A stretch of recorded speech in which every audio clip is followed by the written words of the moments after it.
Најавените реформи и именувањето на содржината на учебниците поставуваат сомнежи дека промените кои ќе ги претрпи образовниот систем ќе бидат во корист на туѓи интереси, реагира професорката Весна Јаневска.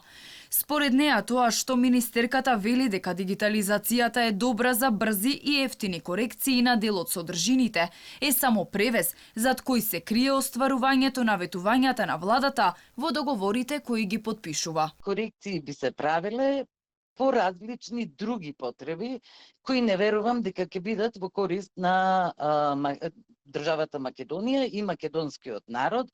Може ли да се случи во историја оваа година едно дете да учи дека Гоце Делчев е македонски револуционер кој се борил за слободата на Македонија, а следната година детето да учи дека Гоце Делчев е бугарско-македонски револуционер кој се борил за ослободување од Османлинското царство. Незадоволството од реформите во стручната фила расте. Јаневска вели дека никој не е против дигитализација, туку против начинот на кој таа ќе се имплементира.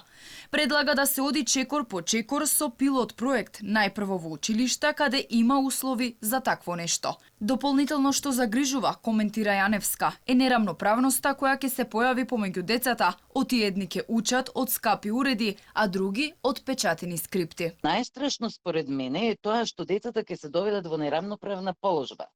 Дел од децата ќе имаат дома лаптоп, компјутер, било каков уред, секако не телефон, не се учи од паметен телефон, и ќе имаат и на училиште и дома, а другите деца ќе имаат дома скрипта, фотокопија црно-бела, која родителот ќе треба да му ја плати.